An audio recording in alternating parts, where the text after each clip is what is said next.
Welcome back to Sweet Bee TV. I'm your host, Kaitlan Fasheh, and today I'm joined by Adelaine Morin.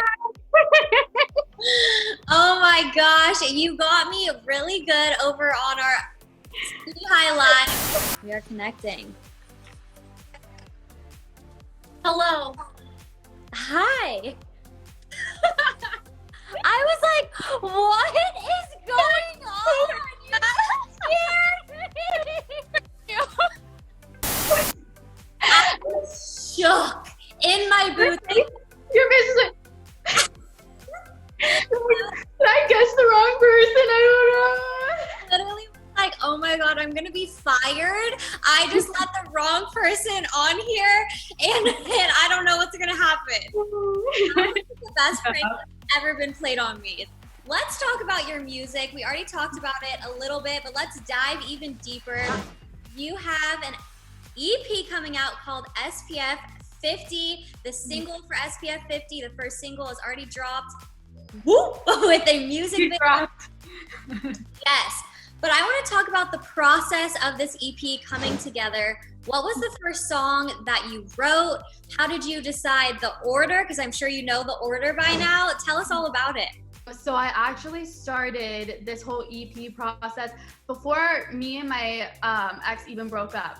I just wanted to make fun songs because I originally started with Yellow and then Girls Supporting Girls and a bunch of other songs, and I just fell in love with the process of making music. It just made me feel very inspired, and every time I would release something, it's like, I don't know, it's almost like putting out your truth or putting out your story, and I just became addicted to the feeling. So I started working with this producer in Toronto, and the first song that we made, it was called Self-Love Club, I think. No, it was either Self-Love Club or Chase. Which are two songs that are on the EP.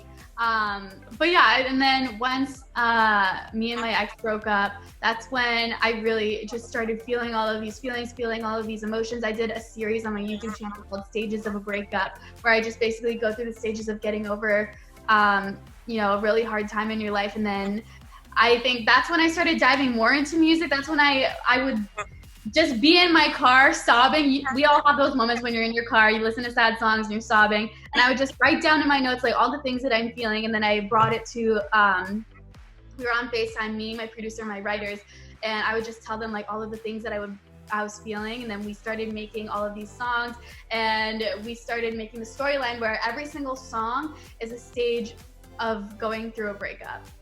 So the vibe of the music though then is going to be changing, right? Because the vibe of going through a breakup, you're really depressed, sad, going through it, and then there's a part where you're like, I am better than this, like bossy kind of vibe. So is there all of that? Yeah, 100%. And it's definitely like going through a breakup it's like there'd be days where you're like, oh, everything sucks, I'm never gonna love anyone again. And then there's days where you're completely fine. And that's how the music is too. And I don't know, I think it'll be really crazy to see everyone's reactions. I seriously cannot wait to hear it. I think it's gonna be so fun and relatable.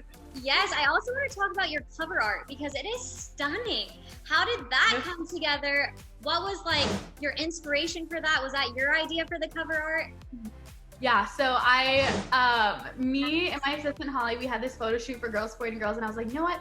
We should just like take photos for my cover art because we should probably get that done. She's like, okay. So I originally had this idea in mind where basically it's almost as if I lost myself and I'm flying free, finding myself again. Because I feel like as we get older, when we find relationships, when we get out of relationships, we're always constantly growing and learning new things about ourselves. So I don't know, I kind of wanted to bring that symbolism in there with like the wings and stuff like that. And I have my friend Kellen. He's Kellen's World on Instagram. He's an amazing editor. He's edited photos for me before. So I was like, you know what? I'm going to hit up Kellen. We're going to take the photo now. We're going to hit up Kellen. And then it just came to be that amazing, like, I don't know how Kellen edits like that.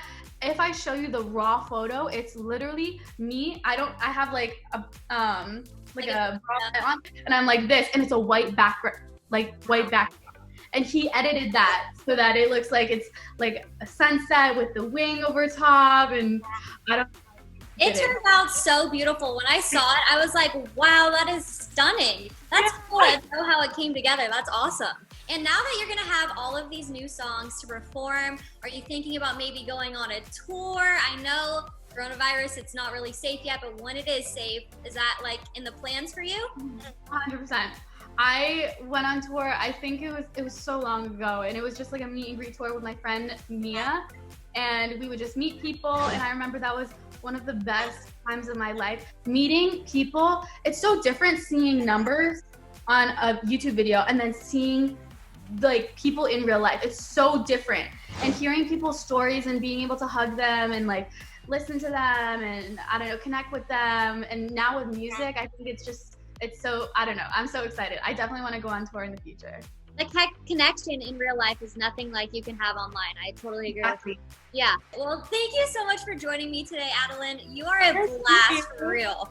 No, thank you so much for having me. I appreciate it. Yes, you guys at home, make sure you're streaming her music. Stay tuned for her EP coming in October. And make sure you're giving this video a thumbs up, subscribing to Sweetie High, and dropping a comment down below. I'm Kaitlan Fasheh, and I'll catch you guys next time.